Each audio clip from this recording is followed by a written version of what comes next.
मैं बहुत ही कृतज्ञ हूँ कि आप सबने ये सेवा का अवसर दिया। मेरा ये अमृतसर का तीसरी विज़िट है और प्रथम बार हमारे गुरु महाराज श्री श्रीमान भक्ति चारू स्वामी महाराज के साथ मैं आया था और यहीं पर एक बहुत बड़ा प्रोग्राम हुआ था। ठंडी के दिन थे और महाराज ने गजेंद्र मोक्ष के बारे में बताया था। अभी मैं जस्ट मंदिर में प्रवेश कर रहा था तो मुझे एक सूचना मिली कि एक भक्त ने अपना शरीर छोड़ा है। ये पुणे में स्थित एक बहुत ही उन्नत भक्त थी। उनकी उम्र 22 साल की युवा लड़की थी और बहुत ही विशेष भक्त थी। तो मैं सोच रहा हूँ कि मैं उनके विषय में थोड़ा बताऊँगा, बहुत कुछ शिक्षा लेने के लिए है। हम लोग ग्रंथ से पढ़ते हैं, लेकिन ग्रंथ को जिन्होंने अपने जीवन में आचरण किया है उनसे सीखना ज़्यादा आसान है। हम भगवान के गुणों की चर्चा करते हैं, लेकिन हमको भगवान बनना है कि भक्त बनना है? क्या बनना है? किस किस को भगवान बनना है? किसी को इच्छा है भगवान बनने की? किस किस को भक्त बनना है? हाथ खड़ा कीजिए। सबको भक्त बनना है, इसलिए भक्त चरित्र सुनना चाहिए। और देखिए, सतयुग में, कलयुग में, सतयुग में, त्रेता युग में, द्वापर युग में अनेक अनेक भगवान के भक्त हुए। एको बहुत हो रहा है, एको एकदम ज़ीरो कर दीजिए।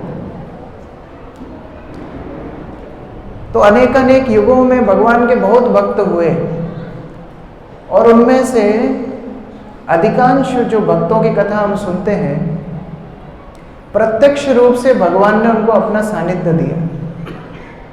जैसे हम पांडवों की कथा सुनते हैं, पांडवों को भगवान ने अपना प्रत्यक्ष सानिध्य दिया।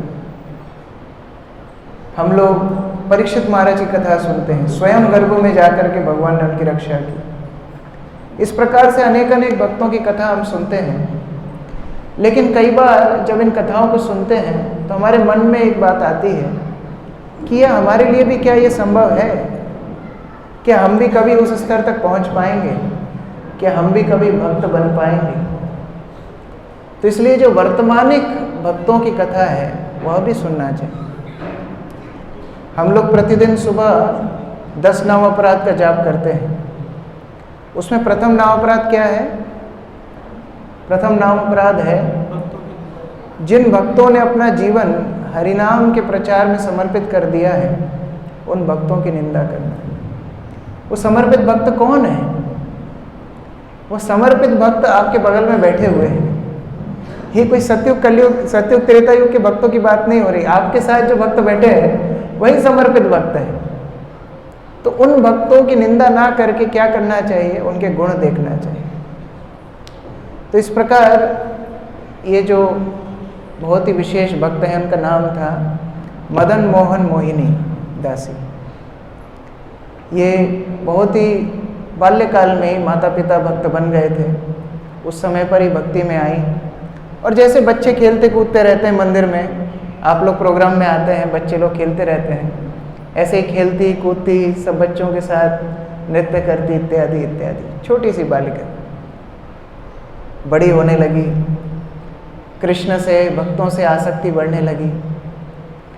और जब भगवान किसी की भक्ति को बहुत प्रगाढ़ करना चाहते हैं तो कभी कभी कुछ समस्याएं भी दे देते हैं।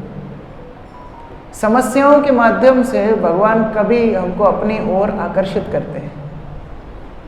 जैसे मैं श्री श्रीमद इंद्रद्युम्न स्वामी महाराज का एक प्रवचन सुन रहा था। महाराज बता रहे थे कि उनकी माता को वह कई सालों साल प्रयास करते रहे कि वो भक्त बन जाए। उनकी माता ने कभी भक्त नहीं बनी, कभी हरिनाम नहीं करती, कभी भक्तों का संग नहीं करती। एक दिन उनको फ़ोन आया इंद्रदुम्न स्वामी महाराज को कि उनकी माता का देहांत हो गया है।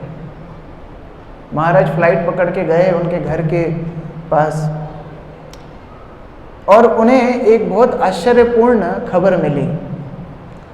उनके बाकी रिश्तेदारों ने बताया कि पिछले 4 महीने से आपकी माता प्रतिदिन श्रील प्रभुपाद की पुस्तक पढ़ती हैं, उनके प्रवचन सुनती हैं, हरिनाम का जप करती हैं, क्योंकि 4 महीने पहले इनको पता पड़ा था कि इनका 4th स्टेज कैंसर है।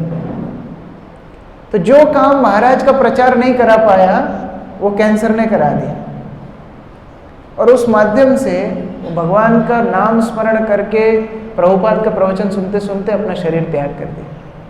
तो क्या हमें कोई संदेह है उनकी गति क्या होगी? हमारे जीवन में हम सुखों के लिए भागते रहते हैं, भगवान के पास भी आते हैं तो भौतिक वस्तुएं मांगते हैं। भगवान से मांगना चाहिए कि हम उनके शुद्ध भक्त बने। ये जीवन की जो परीक्षा है ये हर एक के जीवन में आनी है। आप सोच रहे हो हम आए हैं संडे लव फीस्ट में अच्छी बातें सुनने कि प्रभु जी हमको मृत्यु के बारे में क्यों बता रहे हैं। देखिए, आध्यात्मिक मार्ग सच्चाई का मार्ग है। मीठी बातें कौन बोलता है? सेल्समैन। सेल्समैन मीठी बातें बोलता है जिससे उसका प्रोडक्ट बिक जाए, लेकिन साधु कड़वी बात बोलता है। ये कृष्ण भावनामृत आंदोलन है मृत्यु के ऊपर जय करने के लिए, मृत्यु को पराजित करने के लिए कृष्ण भावनामृत आंदोलन है। हम लोग बहुत संस्थाओं में जाते हैं, जीने की कला सीखते हैं। जीने की कला किसको नहीं आती है? पशुओं को भी जीने की कला आती है।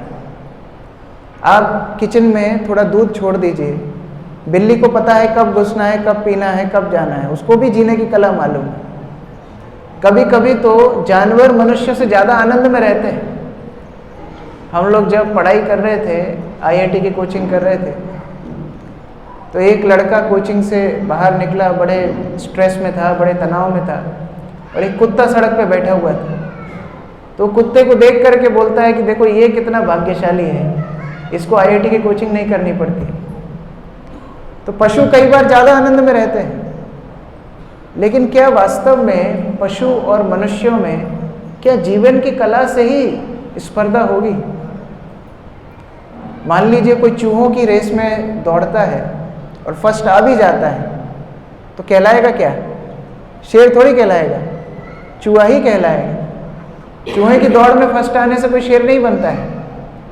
उसी प्रकार ये भौतिक संसार की रेस में हम अगर पार कर भी जाएं, फर्स्ट आ भी जाएं, दूसरों से ज़्यादा समृद्धि, दूसरों से ज़्यादा वैभव, दूसरों से ज़्यादा मान सम्मान मिल भी जाए, तो भी क्या वास्तव में अपने अपने जीवन को सफल बनाया है? भागवत बोलती है जीवन सफल तब बनेगा जब अंते नारायण स्मृति, अंत समय में भगवान का स्मरण होगा। यह जीवन का उद्देश्य है। और भगवान को जो समर्पण करना चाहते हैं, भगवान अपने प्रयास से भक्तों को अपने निकट लाते हैं। पांडवों के जीवन में किस प्रकार भगवान ने कष्ट के बाद कष्ट दिए? क्या अभिप्राय था? क्या भगवान को मजा आता है अपने भक्तों को कष्ट देने में? उन कष्टों में उनकी भक्ति का मंथन हुआ।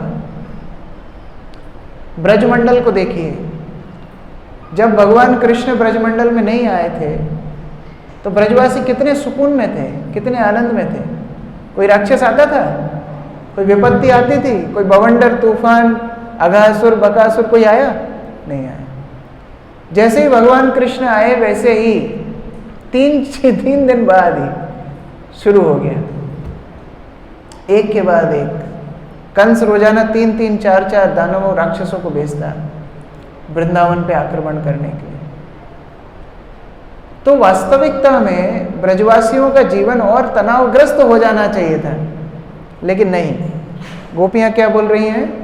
जयति तेदिकम जन्मना ब्रज। जब से आप ब्रजमंडल में आए हैं तब से वास्तविक ब्रजमंडल में वैभव आ गया है।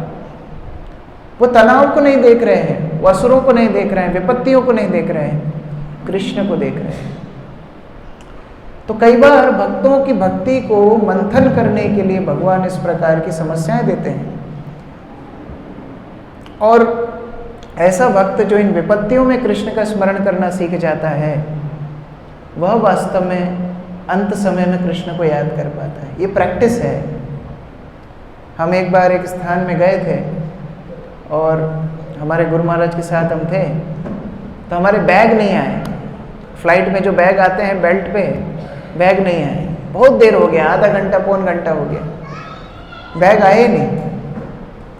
बहुत देर बाद बैग मिले, तो बाद में गुरु महाराज हमको बता रहे थे कि देखो, वो आधा पौन घंटा जब हमारा सूटकेस हमको मिला नहीं, तो हमारी चेतना कहाँ थी? पूरा सूटकेस में चेतना लगी हुई थी। मानो उसमें हमारी मृत्यु हो जाती तो हम कहाँ जाते? सूटकेस के अंदर एक कीड़े बन जाते। यही हमारी गति होती। कृष्ण चेतना। कितने शरीर हमने ग्रहण किए, कितनी आसक्तियां हमने पाली। जिस आसक्ति पे जाकर के हमारा फोटो रुक गया, वही हमारी अगला जन्म हो गया। इसीलिए प्रयास करना चाहिए। थोड़ी सी परीक्षा अपने आप की लीजिए। जब ठोकर लगती है, चोट लगती है, मुंह से क्या निकलता है? माता निकलता है, पिता निकलता है, क्या निकलता है? कि भगवान का नाम निकलता है। छोटी छोटी विपत्तियों में हम भगवान को स्मरण नहीं कर पाते, तो अंत समय में कैसे स्मरण करेंगे? इसलिए भीष्म पितामह जब अपना शरीर त्याग कर रहे थे, तो भगवान कृष्ण को बोलते हैं कि हे भगवान, मैं अपनी कन्या का विवाह आपसे करना चाहता हूँ। सब लोग सोच रहे हैं ये ब्रह्मचारी की कन्या कहाँ से आई?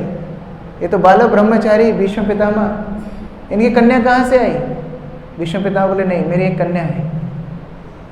मेरी कन्या ऐसी कन्या है जिसको मैंने पवित्र रखा है, किसी को स्पर्श करने दिया नहीं, मैंने उसको बड़ा सहेज के रखा है। आज मैं अपने प्राण त्यागने वाला हूँ, आपको मैं अपनी कन्या समर्पित करता हूँ कृष्ण। वो कन्या क्या है? मति, हमारी मति, हमारी चेतना। हमारी चेतना को हमने कितना शुद्ध रखा है। हमेशा हम भौतिक व्यसनों से अपनी चेतना को कलुषित करते रहे, और इतनी अपवित्र हमारी चेतना हो गई कि अभी कृष्ण के पास आकर के हमको डर लगता है। कृष्ण ने हमको शुद्ध काया दी, शुद्ध चरित्र दिया, शुद्ध बुद्धि दी, शुद्ध मन दिया, हमने उसको मलिन कर लिया। हमने उसको भौतिक कल्मशों से पूर्ण रूप से ग्रसित कर दिया। इसलिए अब कृष्ण के पास आने से भी हमको दुख लगता है, शर्म आती है। वास्तव में भक्तों के जीवन चरित्र से सीखना चाहिए। हर एक क्षण में कृष्ण को प्राथमिकता दी है। ये आपको हर क्षण में परीक्षा है। प्रोग्राम में जाना है कि नहीं जाना है, चॉइस करना पड़ता है। सुबह उठना है नहीं उठना है, चॉइस करना पड़ता है। 4 गुलाब जामुन खाने कि 8 खाने हैं, चॉइस करना पड़ता है। भक्ति को कितनी प्राथमिकता देते हैं, इससे पता पड़ता है कौन कितना कृष्ण को अपने जीवन में चाहता है। कृष्ण देखते हैं कि हम कितना अपने जीवन में कृष्ण को चाहते हैं। तो उस प्रकार से भीष्म पितामह भगवान को बोलते हैं, मेरी मति आप स्वीकार कर लीजिए। और बहुत सुंदर प्रार्थनाएं बोलते हैं। उसमें बीच में एक प्रार्थना बोलते हैं, हे कृष्ण, आप यहीं मेरे पास में खड़े रहिए, मेरे पास में खड़े रहिए। जब तक मैं शरीर नहीं छोड़ता हूँ, मेरे पास में खड़े रहिए। क्यों? आप दूर चले जाएंगे, मैं मान लो आपको भूल गया और उस समय में मेरा देह त्याग हो गया, तो मेरी क्या गति होगी? ये प्रार्थना भगवान से करना चाहिए। हम लोग रटी रटाई प्रार्थनाएं बहुत करते हैं, लेकिन भावपूर्ण प्रार्थना करना चाहिए। वृंदावन में एक मंदिर है, राधा वल्लभ मंदिर, आप लोगों ने दर्शन भी किया होगा। वहाँ पर हमारे इस्कॉन का एक भक्त गया और दामोदर स्तोत्र गाने लगा। कंठस्थ उसको दामोदर स्तोत्र था। एक के बाद एक श्लोक गाने लगा। वहाँ पर पास में एक बूढ़ी ब्रजवासी माता बैठी थी, वो देख रही थी ये क्या चल रहा है। पूरा कार्यक्रम देखा, हंसने लगी। तो ये भक्त उनके पास जाके बोला, क्यों माता, मैंने कुछ गलत बोला? कोई श्लोक में त्रुटि है? फिर तुम्हारे श्लोक में त्रुटि नहीं, भाव में त्रुटि है। भाव कहाँ है? फिर वो माता भगवान के सामने जाके वही श्लोकों को सरल ब्रज भाषा में गाती है। प्रयाण काले तुम सामने हो, मुरली बजाते मन को लुभाते, भूलूं न तुमको स्मरूं मैं हरदम, गोविंद दामोदर माधवेति। भगवान को प्रार्थना करना चाहिए कि ये भगवान, मैं पूरा जीवन विषय वस्तुओं में अपना व्यर्थ कर रहा हूँ, क्या प्रयाण काल के समय, अंत समय में आपको याद कर पाऊंगा? मुझे इस प्रकार से चेतना दीजिए कि मैं आपको सदैव स्मरण कर सकूं, कि मृत्यु के कठिन समय में मैं आपको याद कर पाऊं। हम भागवत में गजेंद्र का उदाहरण देखते हैं, कितना शक्तिशाली बलशाली हाथी था। त्रिकुट पर्वत पर इतना शक्तिशाली था, जब गजेंद्र चलता था पूरा भूमंडल कांपता था। शेर, चीता इत्यादि बड़े बड़े जानवर उस हाथी से डर के भाग जाते थे। इतना बड़ा परिवार, उसकी कई पत्नियां, कई बच्चे, बड़ा परिवार के साथ, कुटुंब के साथ गजेंद्र वन में विहार करता, जल में विहार करता, वो राजा था। ऐसे ही रोजाना जिस प्रकार अपने जल कीड़ा करता, एक दिन जल कीड़ा करने के लिए जलाशय में गया। कोई नोटिस दे के मृत्यु नहीं आती है, नोटिस दे के चुनौती नहीं आती है, नोटिस दे के समस्या नहीं आती है। गजेंद्र का सामान्य दिन था वो, और जैसे ही जल में गया, थोड़ी देर उसने कीड़ा की, उसकी पत्नियां उसके ऊपर जल फेंक रही हैं, वह पत्नियों के ऊपर जल फेंक रहा है, और उसी अवस्था में एक मगरमच्छ आया और उसके पैर को पकड़ लेता है। अब देखिए, ये कोई बड़ी बात नहीं है।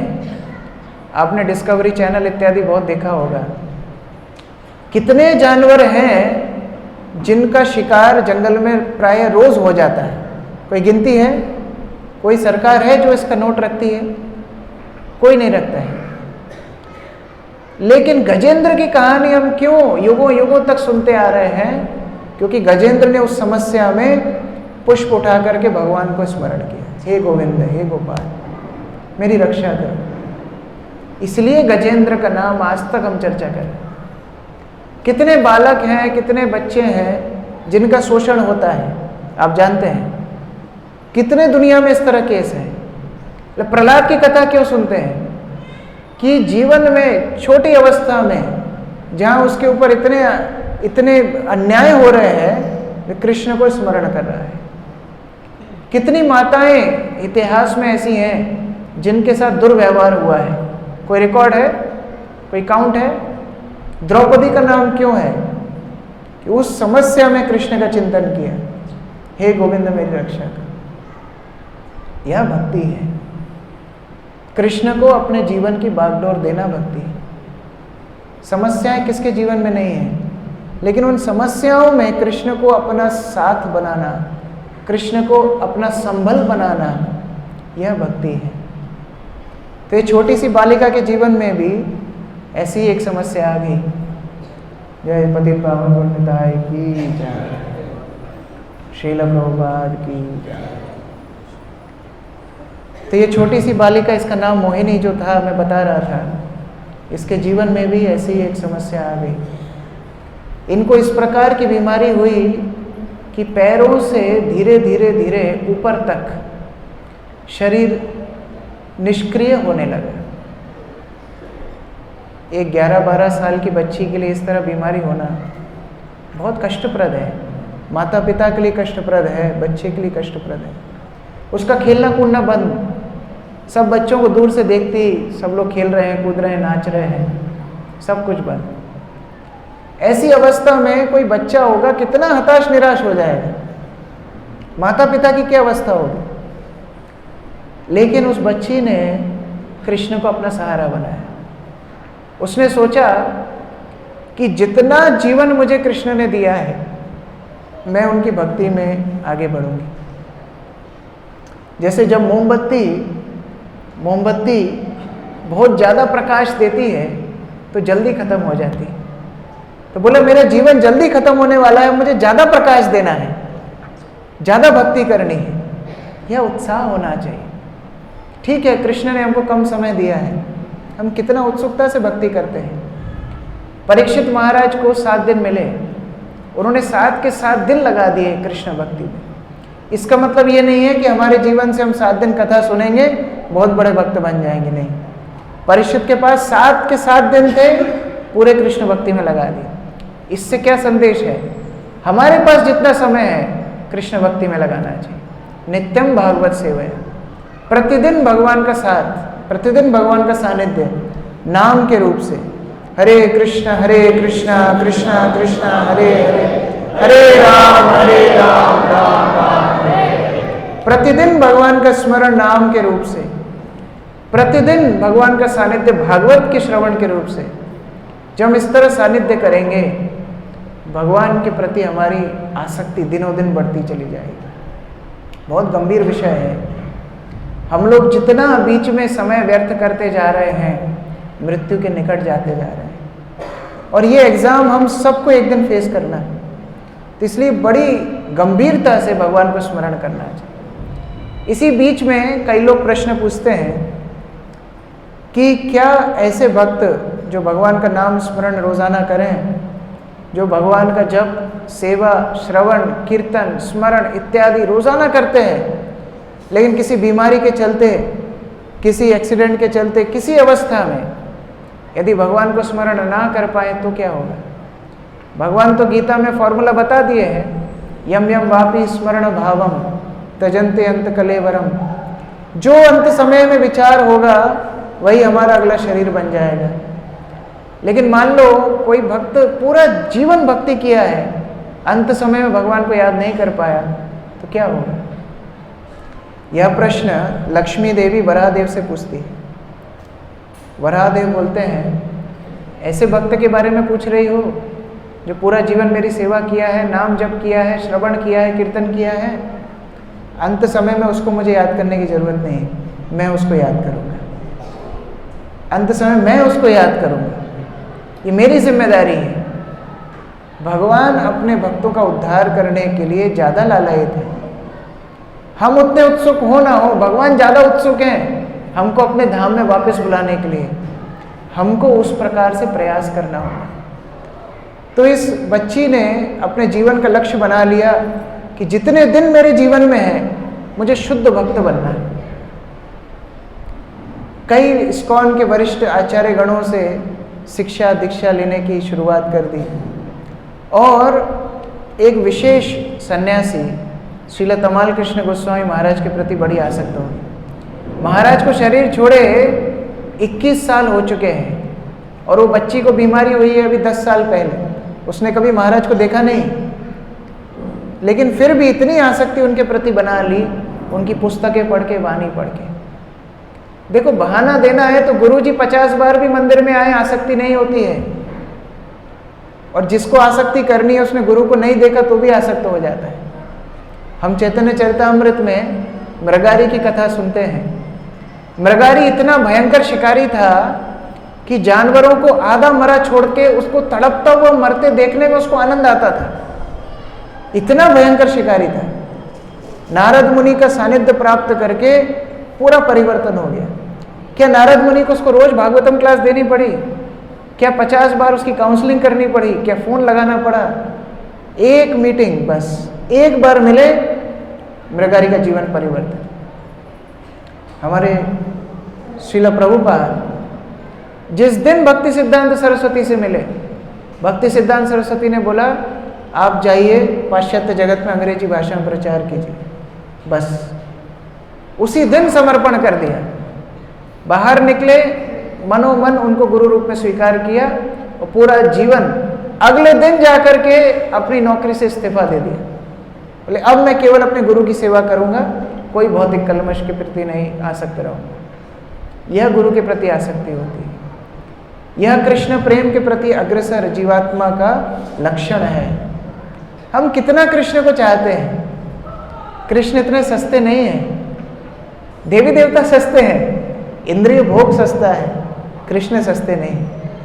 ये बड़े भयंकर भगवान हैं, रुलाते हैं, परीक्षा लेते हैं। हमें अपना समर्पण दिखाना होगा। तो इस प्रकार उन्होंने अपने जीवन में कठिनाइयों का सामना किया। कई बार वेंटिलेटर पे गई, कई बार ऑक्सीजन मास्क लगाकर दिनों दिन रहे, खाना पीना बंद रहा, और इसी बीच में उन्होंने 2-3 पुस्तकें लिखी। यहाँ से विश्व में कई स्थानों में जा कर के भक्तों को प्रेरणा दी। बुक डिस्ट्रीब्यूशन में पुणे में फर्स्ट आई। कई अनेक ऐसे काम किए जो हमारे आपके जैसे भक्त जिनका शरीर ठीक है, मन ठीक है, समृद्धि है, सब कुछ है, हम अपने जीवन में भी कल्पना नहीं कर सकते। वो एक शैया पर पड़ी हुई लड़की ने जो करके दिखाया। ऐसे भक्त इस्कॉन को इस्कॉन बनाते हैं। इस्कॉन कोई बिल्डिंग का नाम नहीं है। इस्कॉन का मतलब है शुद्ध भक्ति। प्रभुपाद ने ऐसे सोल्जर तैयार किए हैं। अभी हाल ही में श्रील कदम्बकानंद महाराज ने अपना देह त्याग किया है। ये आदर्श है। वृंदावन में जब कोई संत अपना शरीर त्यागता है और लोग रोते हैं तो ब्रजवासी डांटते हैं उनको, किसके लिए रो रहे हो? वो तो गया, अपने लिए रो, तुम यहाँ पड़े हुए हो। वो तो भगवत धाम गया, उसने तो अपना कर लिया टिकट फाइनल। कदम्बकानंद महाराज को भी कैंसर डिटेक्ट हुआ था। उन्होंने बोला कि डॉक्टरों को अपना जीवन समर्पित करने से अच्छा है कृष्ण को अपना जीवन समर्पण करेंगे। वृंदावन आ गए। आप 7 दिन पहले का भी उनका कीर्तन सुनेंगे, इतना ऊर्जा के साथ कीर्तन कर रहे हैं। हम और आप उस तरह कीर्तन आज नहीं कर सकते। कृष्ण आसक्ति, क्या कोई संशय है ऐसा भक्त भगवान के पास जाएगा? अभी अपने आप को तुलना करें। हमारा रोज सुबह का नाम जप कैसा होता है? हमारा भागवत श्रवण में कितनी आसक्ति है? मंदिर के प्रति कितना समर्पण है? सेवा भाव कितना है? तो इस प्रकार आसक्त होना चाहिए भगवान के चरणों के प्रति। ये जीवन कृष्ण का है, कृष्ण को देना है। अनेक जीवन, करोड़ों जीवन से हम लोग एक ही काम कर रहे हैं, इंद्रिय तृप्ति। एक ही लक्ष्य हमने बनाया है, इंद्रिय तृप्ति। ग्रह व्रता नाम, हमने व्रत लिया हुआ है। क्या व्रत लिया हुआ है? ग्रह व्रता नाम। मैं शरीर को इंद्रिय तृप्ति दूंगा। अब इस व्रत को तोड़ना है। अभी कृष्ण के लिए जीवन देना है। हमारा एक जीवन किसके लिए? कृष्ण के लिए। ये जीवन हमारा कृष्ण के लिए हो। और हम वो कैसे समर्पित कर सकते हैं? भगवान नाम का जाप करके, गुरु के प्रति शरणागत होके, शास्त्रों का अध्ययन करके। मैं परसों भी बता रहा था कुछ भक्तों को कि नर्क जाना कठिन है। नर्क जाना बहुत कठिन है। आपको बहुत खर्चा करना पड़ेगा, बहुत आपको पाप कर्म करने पड़ेंगे। लेकिन भगवत धाम जाना बड़ा आसान है। किसके लिए आसान है? जो स्वयं सरल है उसके लिए सरल है। एक बार प्रभुपाद जी से किसी रिपोर्टर ने पूछा कि प्रभुपाद आप इतना हरे कृष्ण कीर्तन कर रहे हैं, इतना प्रचार कर रहे हैं, इतने भक्तों को जोड़ रहे हैं, मान लो आपको मृत्यु के समय पता पड़े कृष्ण है ही नहीं, तो क्या होगा? प्रभुपाद ने उसको फायर बैक क्वेश्चन पूछा कि हम जो रहते हैं मंदिर में, हम तो आनंद में रोज नाचते हैं, गाते हैं, खाते हैं, पीते हैं, प्रवचन सुनते हैं, मजा करते हैं। आप जो इतने पाप कृत्य कर रहे हैं, आप मुझे बताइए, आपको यदि मृत्यु के समय पता पड़े कृष्ण है और साथ में यमराज फ्री, यमराज भी है, तो आपका क्या होगा? तो भक्ति इतना सुगम मार्ग है कि पालन करते हुए आनंद है, मृत्यु के बाद भी आनंद है। जैसे जब किसी लड़की की शादी होती है तो एक रस्म होती है विदाई, और विदाई की रस्म में लड़की को रोना होता है ना? नहीं रोती है तो लोग डाउट करते हैं क्या दिक्कत है, कुछ रोना पड़ता ही है, कंपलसरी उसको रोना है। लेकिन रोते रोते भी उसके मन में खुशी है। क्यों? क्योंकि उसको पता है वो अपने प्रियतम के पास जा रही है, वो अपने पति के घर में जाकर के रहने वाली। उसी प्रकार भक्त शरीर छोड़ते हैं, लेकिन उनके लिए कोई दुख का विषय नहीं, आनंद का विषय है। क्यों? क्योंकि कृष्ण भाई फैला के ऐसे भक्त को स्वीकार करने के लिए तैयार है। भक्ति विनोद ठाकुर बोलते हैं लवर्स एम्ब्रेस। कृष्ण कौन है? हमारे प्रेमी हैं। वो हमारी प्रतीक्षा कर रहे हैं हमको आलिंगन करने के लिए। मान लीजिए एक लड़का एक लड़की से बहुत प्रेम करता है। ये मेरा उदाहरण नहीं है, रूप गोस्वामी का उदाहरण है।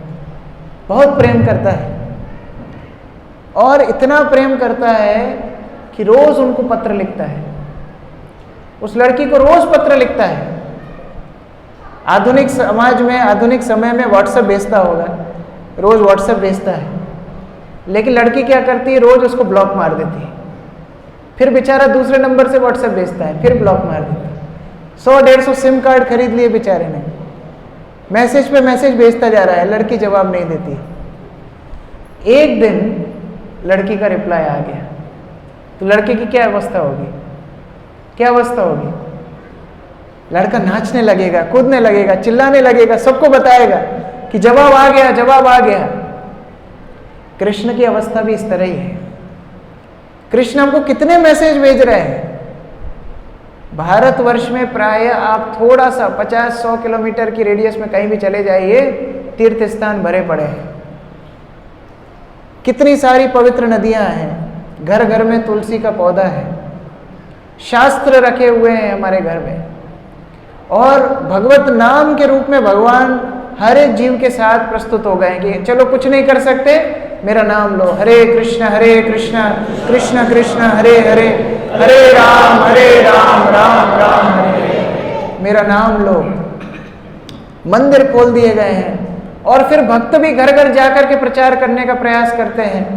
पाप से मुक्त होने के लिए एकादशी व्रत रख दिया है, कितना कुछ कर दिया है, लेकिन हम सारे मैसेज ब्लॉक करते जाते हैं।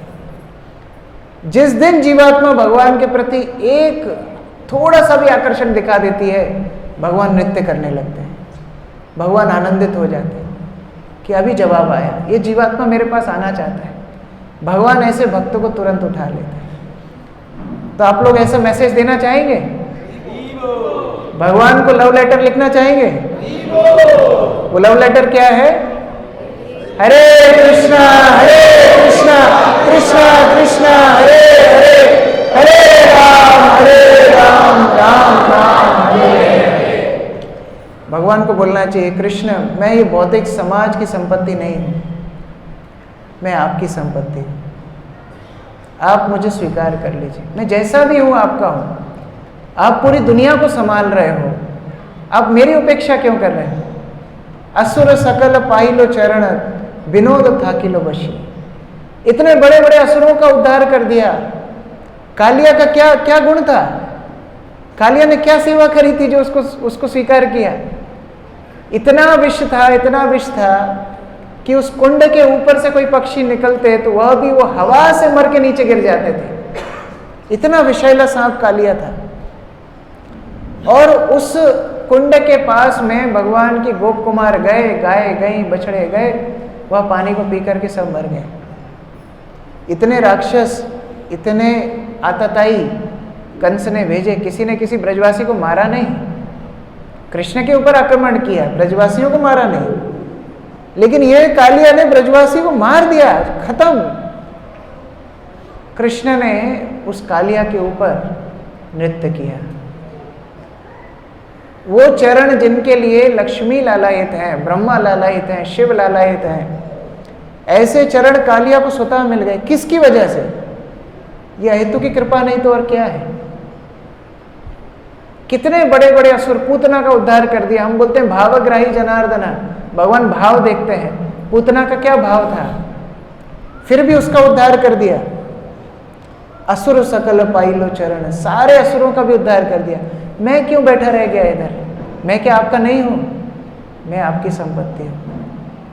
तो उस प्रकार भगवान को आकर के प्रार्थना करना चाहिए।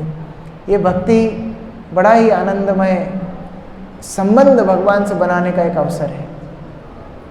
और जिनका भगवान से संबंध बन जाता है उनके जीवन में कोई कष्ट क्लेश नहीं होता, कोई कष्ट क्लेश नहीं होता। मान लीजिए आप कोई बड़े व्यक्ति के घर में जाएं और जैसे ही उनके घर के अंदर जाते हैं, जो जितना बड़ा व्यक्ति है उतना बड़ा कुत्ता उसके घर में होता है। जैसे ही आप दरवाजा खोल के अंदर जाएंगे वो कुत्ता भौंकने लगेगा, और अगर आपकी किस्मत बुरी हुई तो वो छूट करके आ जाएगा और दो पैर आपकी छाती पर रख देगा। अभी क्या अवस्था होगी आपकी? बड़ा सा कुत्ता खूंखार रहा है, भौंक रहा है, आपके दो हाथ आपकी छाती पर रखे हुए हैं। उस समय पे आप क्या करेंगे? भाग सकते हैं? कुत्ते से लड़ सकते हैं? क्या कर सकते हैं? क्या करना चाहिए? हाँ, मालिक को पुकारना चाहिए, हरे कृष्णा कृष्णा कृष्णा हरे हरे, हरे राम राम राम हरे। तुरंत मालिक तू करके बुलाएगा, कुत्ता साइड में चला जाएगा। तो माया प्रताड़ित कर रही है हमको, क्योंकि हम जबरदस्ती कृष्ण की संपत्ति में भोग करना चाहते हैं।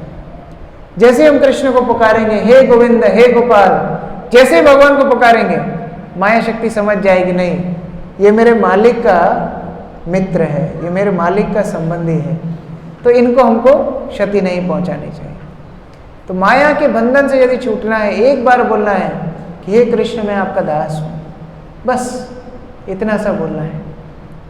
जब विभीषण रावण के द्वारा तिरस्कृत होकर के आए, भगवान रामचंद्र समुद्र के तट पर बैठे हुए हैं, विभीषण अपने 4 मंत्रियों के साथ आए, वानरों ने देखा ये कौन आ रहा है, उनको वहीं पर रोक दिया, अब रोकिए। भगवान राम को जाकर के सूचना दी कि भगवान शत्रु का भाई विभीषण आया है, क्या चाहिए, आपकी शरण चाहिए, लेके आओ। मेरा यह प्रण है, जो एक बार मेरी शरण लेता है मैं उसको अभय प्रदान करता हूं। विभीषण आए। जब विभीषण आए, प्रथम बार भगवान रामचंद्र विभीषण को देखते हैं और प्रथम बार देख करके उनको लंकेश कह करके संबोधित करते हैं। सब लोग अचंभे में, लंकेश जिसको लंका से निष्कासित कर दिया है उसको भगवान राम बोल रहे हैं लंकेश। विभीषण आए, भगवान ने लंकेश बोला, और इतना ही नहीं बोला कि राज्य तिलक की तैयारी करो, हम इनका राज्य तिलक कर देंगे। अभी रावण लंका में बैठा हुआ है, यहाँ भगवान रामचंद्र राज्य अभिषेक कर रहे हैं विभीषण का। तो बंदरों ने सोचा थोड़ा भगवान राम से नोकझोंक करते हैं। तो बंदर आकर के भगवान से पूछने लगे, भगवान आपने तो बड़ा डायलॉग मार दिया कि जो हमारी शरण लेगा हम उसको अभय प्रदान करेंगे। अभी विभीषण ने शरण ली, आपने उसको लंकापति बना दिया। अभी रावण आ गया तो क्या करोगे? रावण के पास तो अभी टाइम है, युद्ध शुरू हुआ नहीं, रावण आके शरणागति मांगेगा तो क्या करोगे? भगवान राम बोले उसको हम अयोध्यापति बना देंगे। तो बंदरों ने बोला ये तो अच्छा मारा है। बोले ये भी नहीं चलेगा। क्यों? अयोध्या का राज तो आप भरत को दे के आए हो, भरत को राज्य दे करके आए हो, रावण को कैसे दे दोगे?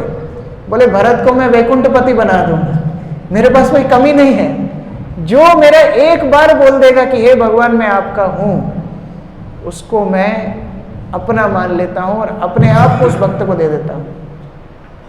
भक्तों की संपत्ति भगवान होते हैं। कहाँ हम भगवान से जाकर के रोटी कपड़ा मकान मांगते हैं? भगवान से मांगना है तो भगवान को ही मांग लीजिए, भगवान आपकी संपत्ति बन जाएंगे। तो उस प्रकार श्रील प्रभुपाद ने शिक्षा सिखाई, आर्ट ऑफ डाइंग सिखाया है। प्रभुपाद ने सिखाया कैसे हम हमारे कल्मशों से मुक्त हो, भगवान को अपने जीवन में स्वीकार करें, और जो परीक्षा हम सबके जीवन में आने वाली है, इस मृत्यु की परीक्षा में हम उत्तीर्ण होकर भगवत धाम चले जाएं। हरे कृष्ण। श्रील प्रभुपाद की, समवेत भक्त वृंद की, पतित पावन गौर निताई की, श्रील प्रभुपाद की, निताई गौर प्रेमानंदे। हरे कृष्ण। किसी का कोई प्रश्न है? कोई कुछ प्रश्न पूछना चाहते हैं?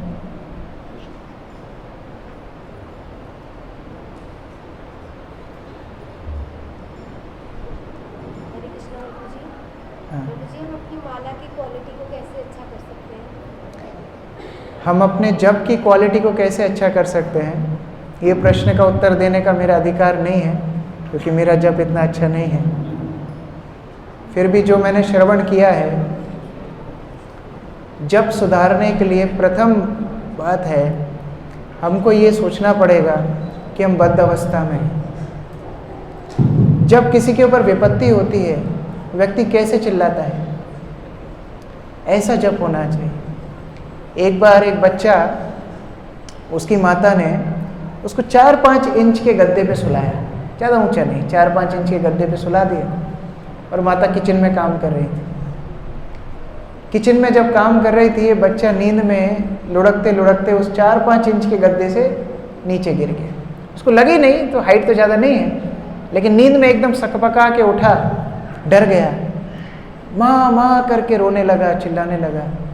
माता जो कुछ किचन में कर रही थी तुरंत छोड़ के आई, बच्चे को गोदी में उठाया, आलिंगन किया, फ्रिज के पास लेके गई, फ्रिज में से एक जेली निकाली, जेली उसके मुंह में डाल दी, बच्चा खुश हो गया, शांत। अब बच्चे को पता पड़ गया कि जेली कैसे मिलती है, उसको फॉर्मूला पता पड़ गया। तो अगले दिन माता ने सुना कि फिर किचन में काम करना है। अगले दिन वो खुद ही लुढ़क के खुद ही गिर गया।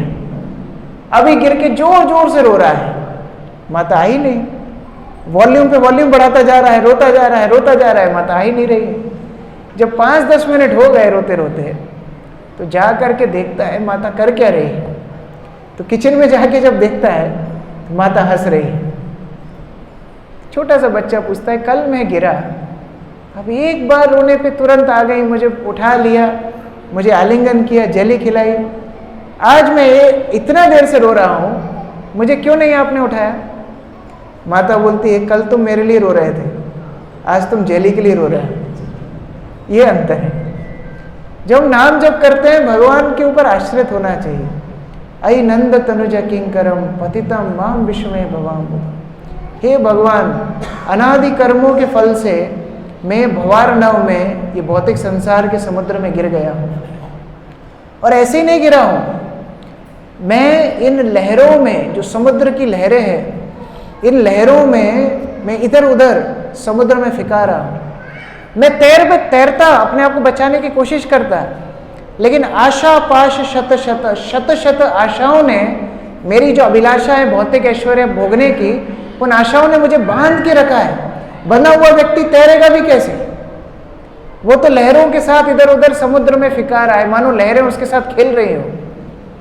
और उसी बीच में 2 मित्र आए मुझे बचाने के लिए। समुद्र में डूबते हुए व्यक्ति जो बंधा हुआ है, 2 मित्र जैसे दिखने हुए व्यक्ति आए। उन्होंने मुझे ऊपर उठाया जहाज में, मुझे खोला, खोलने के बाद मुझे वापस बांध करके पुनः फेंक दिया, मेरा मजाक उड़ाने के लिए। ये कौन 2 व्यक्ति हैं? ज्ञान और कर्म। हमें अपने कर्म पे बहुत भरोसा होता है, ज्ञान पे बड़ा भरोसा होता है। हमको लगता है कि ये हमको बचा लेंगे, लेकिन वो हमारा मजाक बना के पुनः भव सागर में हमको डाल देते हैं। उसके बाद अंधेरा हो जाता है। डकैतों की एक शिप आती है, जो बचा कुचा मेरे कपड़े आभूषण वह भी लूट के चली जाती है। वो कौन डकैत हैं? हमारे अनर्थ, काम, क्रोध, लोभ, मद, मोह, मत्सर्य। ऐसी अवस्था में व्यक्ति की क्या हालत होगी? एक ही हालत है, ए हैनो समय बंधु कृष्ण तुम्ही करुणा सिंधु। हे कृष्ण, मुझे अब आप ही उठा सकते हैं। जब कोई व्यक्ति उस प्रकार से हाथ दे करके उठाएगा, तभी हम भव सागर से निकलेंगे। ऐसी अवस्था में जब हम नाम जप करेंगे, उस नाम जप की क्वालिटी हम देख सकते हैं, क्या क्वालिटी होगी। जब तक अपने ज्ञान के ऊपर, अपने कर्म के ऊपर, अपनी शक्ति के ऊपर, अपने परिवार के ऊपर, अपने धन के ऊपर आसक्ति रहेगी, नाम जप कभी नहीं होगा। तो भगवान का नाम लेना है असहाय अवस्था में। हरे कृष्ण कृष्ण कृष्ण हरे हरे राम राम राम हरे। हे कृष्ण, मैं भवसागर में पड़ा हुआ हूँ, मुझे आप उठा लीजिए, मुझे अपने शरण में ले लीजिए। ये भावना के साथ, शिक्षाष्टक का जो भाव है, उसके साथ जब हम नाम जप करते हैं, तब उसमें अलग एक आनंद है। ठीक है, प्रभु जी का प्रश्न।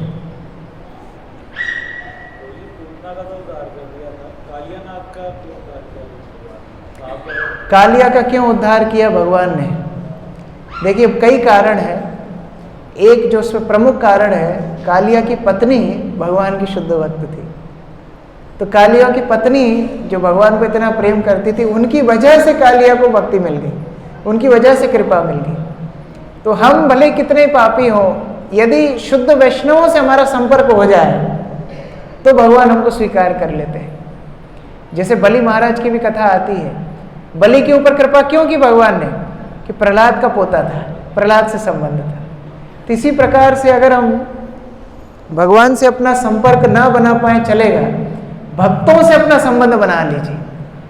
शिला प्रभुपाद के एक शिष्य हैं, शिला सच्चिनंदन स्वामी महाराज। वो अपने एक प्रवचन में बता रहे थे कि उनको एक सपना आया, सपने में उनको यमदूत पकड़ के ले जा रहे थे और यमदूत उनको पकड़ के ले जा रहे थे, बड़ी यातनाएं दे रहे थे, पीट रहे थे, मार रहे थे और यमपुरी में यमराज के सामने ले जाकर उनको खड़ा कर दिया। यमराज ने बड़ा बड़ा पापी जीव है, चित्रगुप्त इसका खाता निकालो। महाराज ऐसा सपनों में देखे बता रहे थे। तो चित्रगुप्त उनके खाता निकाल के बता रहे हैं, इन्होंने ये पाप किया, ये गलती की, ये घोटाला किया, ये किया, वो किया। तो निर्णय हो गया कि इनको फलाने नरक में भेजा जाएगा। जैसे ही यमदूत ले जा रहे थे, चित्रगुप्त नहीं नहीं, इनको हम नहीं ले जा सकते। क्यों? ये शिष्य हैं कृष्ण कृपा मूर्ति ऐसी भक्ति वेदांत स्वामी श्रील प्रभुपाद की। प्रभुपाद के शिष्य हैं, इनको छोड़ दो, इनको भगवत धाम जाना है। तो हमारे अंदर कितने ही अवगुण हो, अगर हम एक शुद्ध भक्त के सानिध्य में आकर के भक्ति करने लगे, भगवान हमको शुद्ध करके स्वीकार करेंगे। तो इसलिए कालिया को कृपा मिली कि उनकी पत्नियां भक्त थी, तो उस माध्यम से उनको भगवान की कृपा मिली। ठीक है, और कोई प्रश्न माताओं की तरफ से?